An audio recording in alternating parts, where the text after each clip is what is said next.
Arwen. So I know I'm super late to this. I just totally forgot this past weekend to be checking for it. I finally remembered tonight. So we're about to watch the breakdown Easter egg video from new Rockstars for Peacemaker episode 4. My favorite episode so far. Let's get it. 1, 2, 3. Welcome back to New Rockstars. It's me, MT, and major spoilers for episode 4 of Peacemaker coming up, because this will be a breakdown of all the fun Easter eggs and things that you missed from what is, hands down, the best thing the DCU has ever put out, thanks to James Gunn, the master Peacemaker himself. I don't know about that. Arisham's gift to nerdkind, because this man doesn't miss. He just never misses. He has never missed. So let us go on ahead and break this thing on down like Vigilante broke down in the passenger seat, my nerd babies, because oh my god, there are things to talk about here. And right away, the episode starts off with a super beautiful wide shot of an underappreciated chauffeur, John Economist, driving Task Force X super secret agent certified undercover ecstatic truck in a shot that is very reminiscent to the way that James Gunn opens up Guardians of the Galaxy Volume 2 with Ego and Meredith driving down a long and sunny road. And much like Meredith, those people have no idea that they're riding with a killer alien, because none of those people seem to know about Murn's secret straw. But also the bottom of the sign for the ecstatic electrical truck reads, "Our staff are plugged in to light up your day," which I think could be a really fun nod to how Task Force X plugs bombs into their criminal staff's brains to light up their days if they misbehave. You know what I mean? But moving on, something that I'm noticing about the amazingly choreographed and executed intro to Peacemaker, I'm getting the feeling that it's being implied here that all the cast members have been possessed by butterflies. Like they all seem to be dancing as part of one big alien shared hive mind, especially with the way that Harcourt and Murn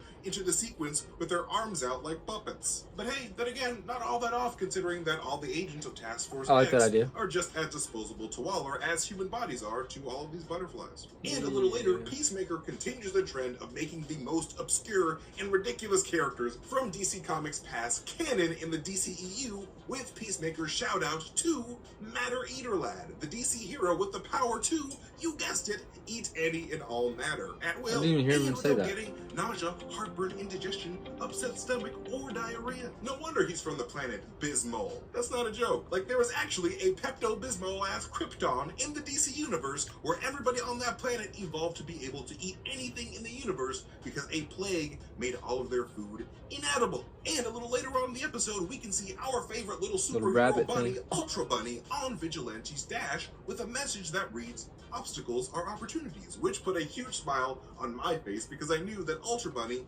and this quote are both original creations of James Gunn, because obstacles are opportunities is a personal motto of James Gunn, as he revealed on Twitter. And then when Peacemaker arrives to steal from a racist, which, by the way, is always okay, as long as you ain't stealing racist people's ideas, we, the audience, get what is, in my opinion, the most exciting Peacemaker Easter egg that we have gotten so far by the teaser that is a potential nod towards the based Grodd himself, Gorilla Grodd, the Flash's greatest zoo-themed DC nemesis, and one that I have been waiting to see for the longest time. Like, thank God. And this Easter egg happens, of course, when a news reporter you watch The Flash, bro?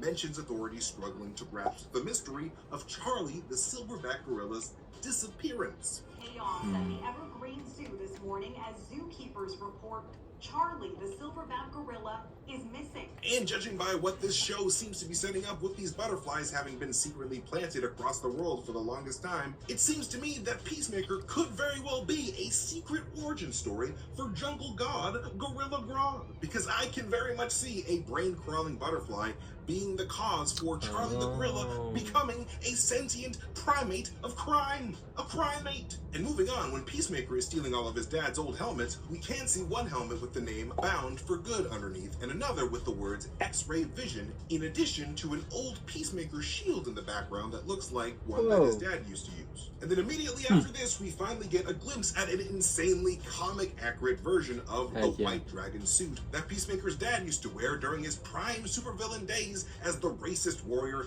Nazi prisoners love. A suit that the astute vigilante points out has weak points where the cloth is, which I'm sure will come in very handy for Peacemaker when he inevitably has to fight some type of racist inside of that suit in the future. Because you know what's going to happen. He's got to confront his daddy demons. He's probably going to stab his dad. Please stab this man. He's a terrible person. And then following this, Augie's nosy neighbor does an amazing piece of DC canonization when he mentions the Mad Hatter, one of Batman's more forgotten Alice in Wonderland themed villains, while also seeming to forget all those Joker people and Riddler Batman killed in Batman v Superman. Because apparently this man was too busy being a nosy neighbor to watch the news. Batman killed so many people. And man, we gotta talk about the way that Adebayo worked Vigilante and shot Judo Master point blank in the chest while ignoring her wife's phone calls. Like, it really does feel like we're watching the slow rise of a new Amanda Waller in the DCEU as Leota gets more and more hardened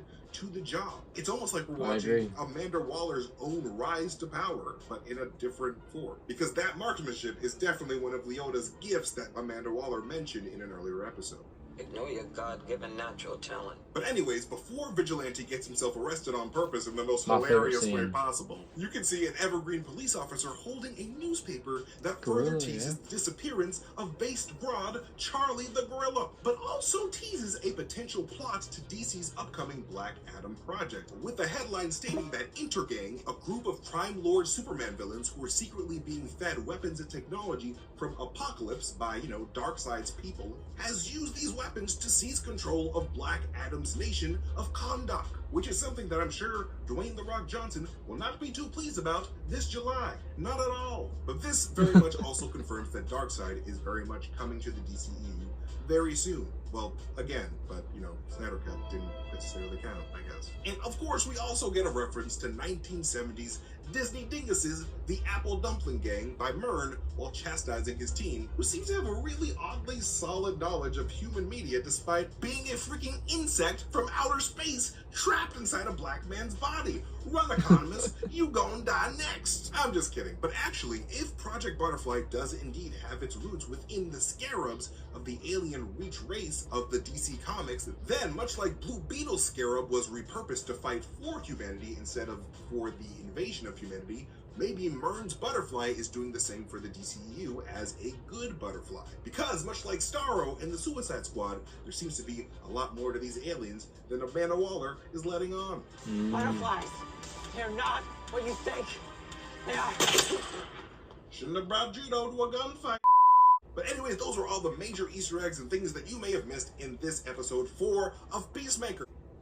Interesting. I didn't know that there was another gorilla reference, but setting up Gorilla Rod is very exciting, and I do hope that it is setting up Blue Beetle for sure, because I'm super excited for that. But the one thing I didn't know was the Black Adam thing.